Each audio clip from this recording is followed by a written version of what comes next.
So I want to make you a promise right now, and that is I will not waste a minute of your time. Okay, that's my promise to you right now. Fair enough? All right. So I know that just before lunch, the heads might be a little disconnected, thinking about other things. I have 2 exercises. Would you be willing to participate before I get into the material? Yes. Excellent. Oh, what a nice crowd. All right, the first exercise is really simple. I'd like all of you to please take out a blank piece of paper or open up your smartphones, your iPads, whatever it is. I want you to make a list. So for 60 seconds, just 60 seconds, I want you to make a list of everything that's on your mind right now.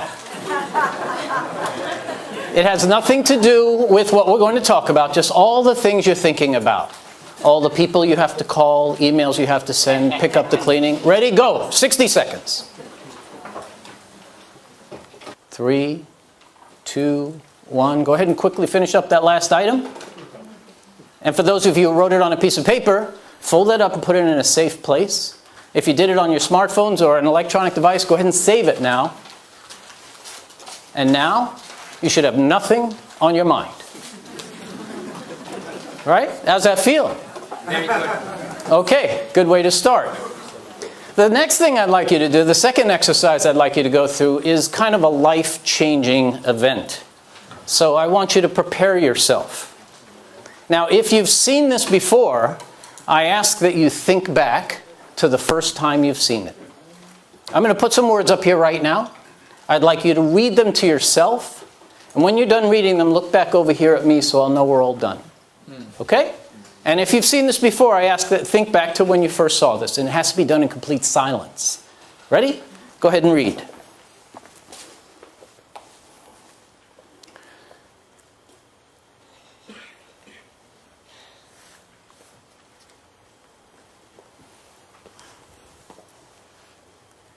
Okay? All right. Everybody got it? We're not reading for context. Not for meaning. Just read it. Okay. Great. So now I'm going to ask you to do something very simple. I'm going to put those words back up here. By the way, how many of you have seen this before? I know one person has. 2? Oh, excellent. 3? Excellent. All right. I'm going to put the words back up here. And this time I want you to count all of these. All of the F's, like in the word finished. Okay? Now, in finished, there's an E. I'm not looking for partial letters. So I'm not looking for an F inside an E. Direct F's right there in front of you. I'm not looking for black text on a black background or white text on a white background. When you have your answer of how many of these you see, please stand up. When we're all standing, I know we have it. Ready? Silence. Go.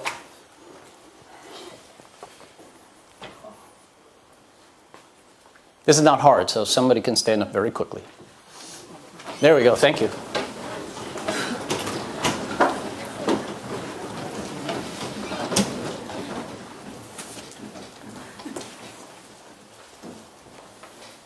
You can double check yourself while we wait. I know some of you have already triple checked yourself.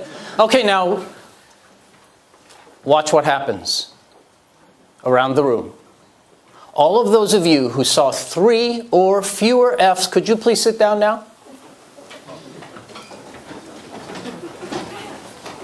Shh. Now we all were looking at the same thing, weren't we? How about 4? Could you please sit down now? 5, could you please sit down? 6, could you please sit? So we're 6. Right there, right in front of you. Go ahead and find the others. Because we don't have a lot of time, I'm going to help you out. Here's 1, here's 2, and there's 3. Right there in front of you. There was no trick, right? I didn't stand there in front of it and block it. The point of this exercise is very simply this. What I'm about to share with you right now about how to captivate any audience is not new. In fact, many of the things I'm going to tell you are right there. They're right in front of you, but you just don't see them. So hopefully when you leave here today, you'll have at least 1 more F than you walked in with. And with that, let's get into the material. So to begin with, whenever you're presenting, people always ask me, how do I start? What do I say in those first 30 seconds? And my response to you always is, who's the audience? You've got to know who the audience is before you can actually design how you can captivate them in the first 30 seconds. But let's assume for today that you know who your audience is, whether it's one-on-one, one-on-many, makes no difference. And let's get into the actual material. So now I'm going to present. I look at presentations as having basically, well, I'm sorry, I forgot. I'm going to hand you today some tools. Tools that hopefully you'll start using when you present. And I'm going to share 3 tools with you here today. Okay? And as we get into it, what I want to focus on is just the opening. Because the rest of it, most people are fine in the middle of their presentation, but the opening tends to be the weakest part of most people's presentations. The closing also, but I'm only going to talk about the opening here today. So let's begin. I see hundreds of people present, whether it's entrepreneurs or customer presentations, wherever they're presenting. And they all kind of look like this. And like this. They all sound the same, they smell the same, they use the same words, they look the same. If they're in social networking, they're all saying the same things. But every once in a while, you see somebody that stands out. And this is what I'm going to give you some tools today so you can stand out. You don't have to stand on your head to stand out. But you will stand out if you start using some of the tools that I'm going to share with you today. And number 1 is this. How to stand out among a crowd. Romero Burrito is a pop artist. He happens to be one of the most popular pop artists in the world today because he was willing to go big and go colorful and break the rules of art. So I want to tell you how never to be the same as anyone ever again. And all you need to do is remember this. S-A-M-E. That's what you need to remember. Just remember this word, and you'll never sound the same as anyone ever again. But actually, there's 2 S's here. Let's go through each one. Here's the number 1 way to captivate any audience in less than 30 seconds. You ready? Here it is. And you're going to say, I know you're going to say, oh, I already knew that. Here it is. And it doesn't even take 30 seconds. The first S, story. You need to tell stories. And when you walk up in front of an audience and say, you know, before I begin today, I just want to share a short story that happened to me on the way here today. Oh, you'll never believe what happened on the flight when I was flying in yesterday. Do you want to hear the rest of that story? I'm just making it up. But the point is, when you start with a story, just like Steve Jobs went in front of the 2008 graduating class at Stanford, he walked up to the lectern and he said, thank you, ladies and gentlemen. I have 3 stories to share with you here today. And everybody got their paper out and they wrote down 1, 2, 3. Because they were ready for 3 stories. So story. If you're looking for help on how to tell stories, one of the most effective books that I've read was written by Craig Wortman. He and I presented at the Kaufman Foundation last year, and I thought he was an excellent speaker. His book, called What's Your Story, really breaks it down for you. He breaks it down into success stories, failure stories, customer stories, prospect stories, personal stories, backstories, logo stories, feature function stories, all these different stories that you can use when you're talking to people that make it a lot more interesting than if you just talk fact, fact, fact, or feature, feature, feature. The best part of stories is they're repeated. So when you tell someone a story, if it's a good one, they might repeat it. When you're presenting to angel or venture capitalists and you're doing a one-on-one presentation with them, guess what? They have to go back and talk to their team and their partners. Are they going to repeat your facts? Maybe, but they might repeat your story. Okay, so that's the first S. Now let's jump to the E. The E is a place where most people go when they want to talk about what they're doing. They use examples. And examples are great. But in a large room, if you choose one example, like a director's chair as an example, and you describe what a director's chair is like, some people in the room might be thinking about a club chair or a rocking chair. So you might confuse your audience a little bit. So examples, while good, I believe tend to be not as effective as a story or the other 3 things I'm going to share with you right now. So examples are what the E stands for. The next I want to share with you is a story. So at the IBM Smart Camp Finals last year, there were 11 presenters that went up to present. And the 7th one went up and he said, ladies and gentlemen, I'm so excited to be here today because I want to share with you our machine that turns water into money. And that's how the 400 people in the room reacted. And he actually does make a machine that turns water into money, and this is it. It's about so big, turbines on the outside edges, flappers in the middle, you throw it into a waterway, the flappers start turning, you plug it into the grid, and now you have free electricity. So does he turn water into money? No, of course not. Not literally, but he's using the famous metaphor. Metaphors are so powerful in business, but we don't tend to use them enough. So the M in SAME stands for metaphors. And metaphors, just in case you need to remind yourself of the formula, because it's been a while, it's just when you say A is B, or A are B. The trees are the lungs of the earth. That's a metaphor. They're not literally, well, in some cases, some people say, actually, yes, they are literally. Okay, so that's what the M stands for. Okay, the next is another story. So I always love to ask people what they do. And in a workshop about 8 months ago, I said, so what do you do? And the gentleman said to me, Nathan, I'm the CEO of Maverick Surfboards. We do for surfers what the chairlift does for snow skiers. I thought, okay, you got my interest. Interesting. And they said, you know, the problem with skiing is getting to the top of the mountain, and the chairlift fixed that problem. Well, the problem with surfing is getting out to the waves, and we have fixed that problem by producing an electric surfboard. There's a wireless controller that goes on your thumb, and you press the button, and it engages the little motor, so you can motor out to the wave you want to surf.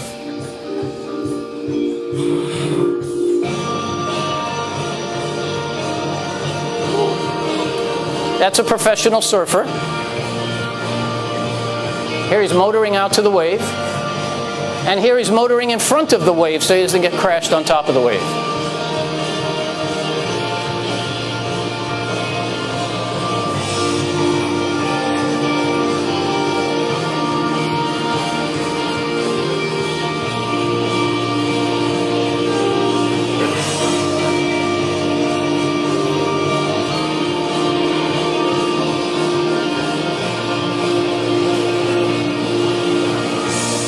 So you might say, well, why do you need an electric surfboard? Well, if you have more fun doing the sport you love to do, why not make it electric? Of course, you don't have to plug it in and take the cord out. You get that. So the point here is he could have said to me, Nathan, we make electric surfboards, which is what most people tend to try to do. In one sentence, they try to tell people what they do. And often it gets lost. You make electric surfboards? That's not a big wow to me. It's like, why would anybody need one of those? But the way he presented it, using an analogy. And that's what the A stands for, analogy. And the formula, A is to B as B is to C. I'm sorry, as C is to D. Simple as that. So you need to use more metaphors and analogies. And the last one, the other S, is when you say things like, I slept like a baby. Or sleeping at that hotel last night, the bed was like sleeping on a bed of feathers.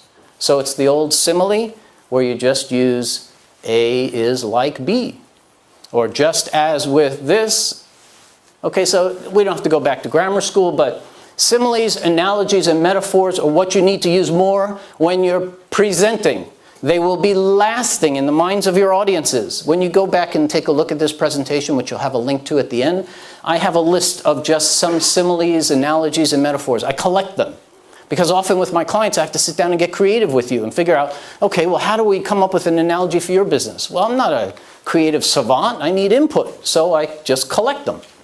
And then when I need help, I just go look at the list. You can do the same thing as well. Just start collecting them. But the most important thing I want to tell you about similes, analogies, and metaphors is this. They are culturally sensitive. All right? So if I was in Ireland right now and I said, you know, that's like chalk and cheese. How many of you know what that means? 1 or 2, 3, 4 of you might know what that means. So if I said that here, assuming all of you know what that means, that might just fall flat. But if I said, you know, it's like oil and water. They don't mix. That's one of the meanings of chalk and cheese. And just lastly on similes, analogies, and metaphors in terms of how powerful they are. You know this guy? Professor Stephen Hawking? So he came to California and my wife and daughter went to see him present at a conference. I thought, well, I don't need to know about that stuff. They came back and they said, Dad, you would never believe it. You should have been there. I said, why?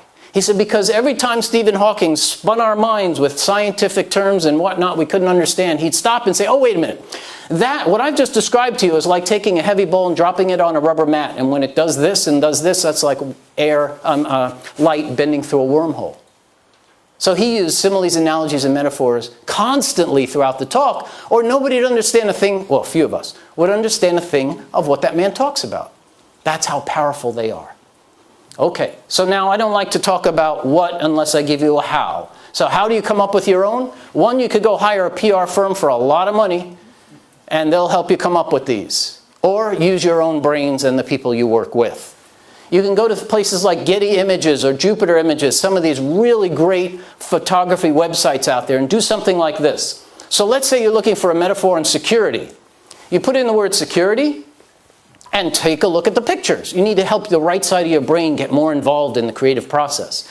Now, there are over 500 pages that came up when I put the word security in there. So don't start on pages 1. Jump to the last page and work backwards. Because the last page is going to have photos that are tagged a little bit weirdly, which is kind of what you want. You want the right side of your brain to start going, well, what does that have to do with security? Like, what does oh yes, a bank vault, security. Or maybe the yellow tape could have something to do, and that metaphorically represents this in our business. Or better yet, here, now we have this, and then your brain starts going, oh yeah, okay? So that's one way to help your brain come up with similes, analogies, and metaphors. The second way is a very famous website out there called Reader's Digest. It comes in 68 different languages, I believe. So you should be able to go there and find stories, all sorts of things like taglines, titles of different publications that can help you with your creativity. So you start looking at the titles of their articles, and you start to think, well, maybe I could use that title and switch this word to that word, or it triggers an idea. So readersdigest.com, rd.com, a great resource, and I believe most of what you can get there is free. And then the last tool to give you is movie critics. Movie critics come up with great things like things that go bump in the attic, or just look at how they describe their movies. The mysteries upon mysteries of Lisbon. Well, maybe you're not dealing with Lisbon, but you kind of like that, the mysteries upon mysteries. So you can take that line and maybe change the words so it meets more with what you're trying to do. And there's tons of movie critic websites out there. Now, all of this leads to a paper that was published a few years ago by this gentleman who's sitting in the audience here today, Bill Reichert, who you'll be hearing from later on today. Now, Bill didn't know I was going to do this today, so Bill, I apologize. But years ago when I read this article that Bill wrote, I started to coach my clients on it. And the article is Getting to the Wow, which is what can you say to someone in 1, 2, or 3 sentences that they say, wow, how do you do that? Or wow, tell me some more, I want to know more. Most entrepreneurs, they study their 2-minute pitch or their elevator pitch and they get it ready and somebody says, so what do you do? And I don't think you have permission to go into your elevator pitch at that moment. I think it's more important that you get them to say, wow. Or, that's cool, I'd like to hear more. So I encourage you to go take a look at this article. And here's Garage Ventures, wow. They say, we start up startups. That kind of encapsulates it for you, doesn't it? And then you'll say, hopefully, wow, how do they do that? And every one of you need to have some sort of a wow. I have a friend from Sydney.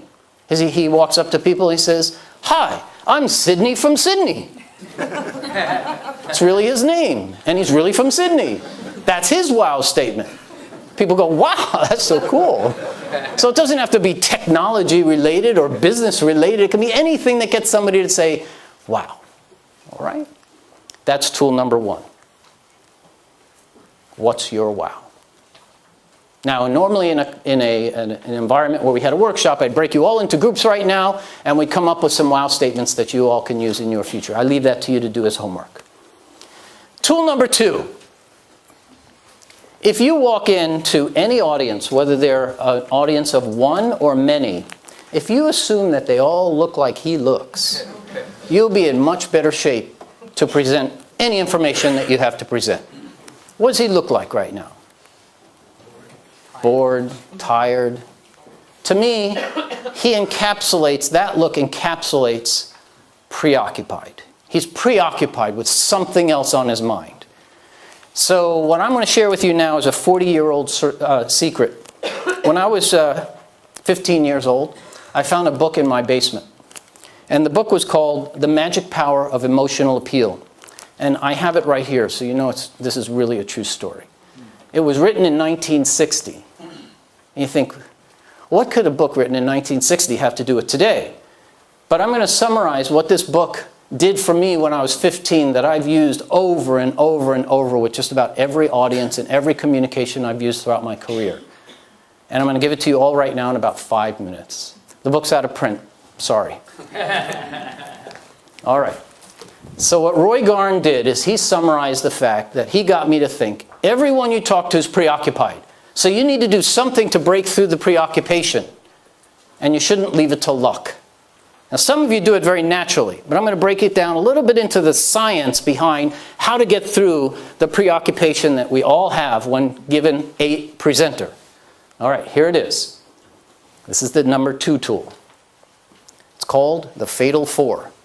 The Fatal 4 emotional appeals. And he calls it the Fatal 4 because there's no defense. Your audience cannot stop you from using these things.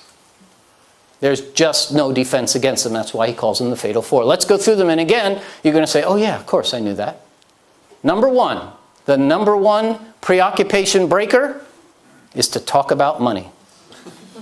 How to make it, how to save it, how to spend it. Anything to do about money. You'll break through the preoccupation that people have in their minds. Okay? Number 2, self-preservation, security, safety. So if you have a product that will secure your data, protect it from others getting access to it, you're pressing on this emotional appeal. If you have a product that will keep my family safe, if we were in California right now, I'd start getting to think about earthquakes. And I'd ask you, how many of you are prepared for an earthquake right now with food and water for 3 days in your car? And maybe 1 or 2 hands would go up. And we're in California. So when you start talking about things that revolve around self-preservation, security, or safety, boom, you'll get their attention. Next, recognition. Whenever you give recognition or get recognition, that breaks the preoccupation. I did that with all of you to start with, didn't I? What was the first thing I said to all of you? The simplest way to give recognition? Thank you. I thanked all of you. Thanked you for being here 3 or 4 times. So I use this emotional appeal just to get you break through that preoccupation a little bit. How many did that work for? Okay, most of you. Good. And number 4, you're going to get this one. You're going to say, oh yeah, of course. Number 4 is sex. Sex breaks through the preoccupation no matter what your sexual preferences are in the world. But we're not here to talk about sex unless you're doing a pornographic website, and then we're not here to talk about that. So thinking about how to break through this preoccupation, you have romance or future promise or a new experience. So when you talk about the future and what you'll be able to do with this and how your life will be so much better and how much more you'll get out of this, all of these types of statements are talking about the future. These are the Fatal 4 emotional appeals, and you can use 1 or more of these in your presentations. And not just in the first 30 seconds, but what about 7 minutes later when you start to see the audience is not quite with you? Use another one. And 5 minutes later, use another one. 10 minutes later, use another one. So intertwine them throughout to make sure you keep breaking through the preoccupation, because you can't guarantee that people will stay with you for the entire time. So it's your job as the presenter to check in once in a while with their heads. Okay? So that's number 2.